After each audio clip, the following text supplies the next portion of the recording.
Hello guys, আসসালামু আলাইকুম। আপুরা ভাইরা কেমন আছেন? এই যে আমি এখন খাইতে বসে গেছি।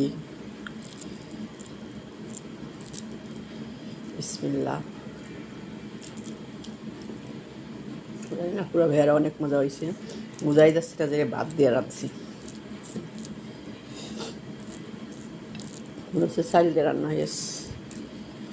এদেশে ভাতে তো পানিতে ধোয়া হয় না, ফ্রিজে এমনি ধুয়ে দিই, পানি দেওয়া হয় না দিকের ভাতে।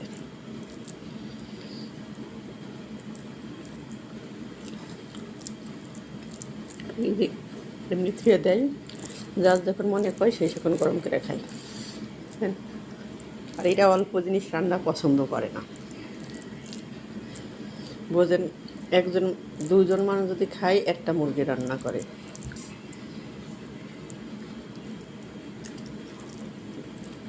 হাতে পারুক বা না পারুক, বেশি গিয়ে রাঁধতে হবে বই। খিচুড়িটা অনেক মজা হয়েছে আমার।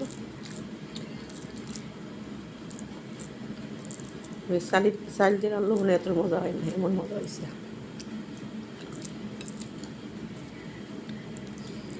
বোঝাই যাচ্ছে না যে চালের ভাতের খিচুড়ি।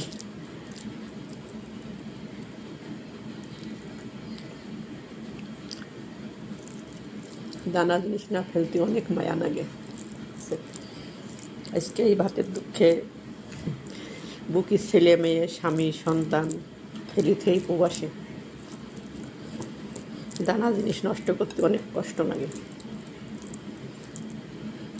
কী করবো, অত তো খাওয়া যাবো না। ফেরাং যেদিনকে সাদা ভাত মাংস দিয়ে মিরান্দুরা না খায়, সেদিনকে আমি খিচুড়ি রান্না করে খাই। আর ওই টমেটো দিয়ে বেশি করে টমেটো দিলেই মিরান দিলেও সেই ভাত ফেলে দিই।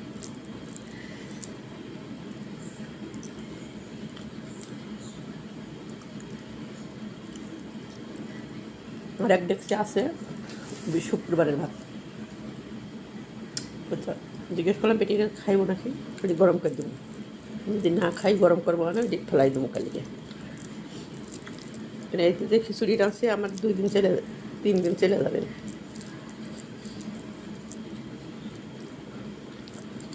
শুক্রবার দিন রান্না হয়েছে, ওই ভাত তো সবাই খাইয়েছে, কালকে গরমকে খাওয়াইছি। আর এক ডেক্সি আছে বাইরে দেওয়া হয়েছে। কুরবানি এবার কুরবানির দিনও 3টে ভেড়া আনছে, ভাত আনছে 4 প্লেট।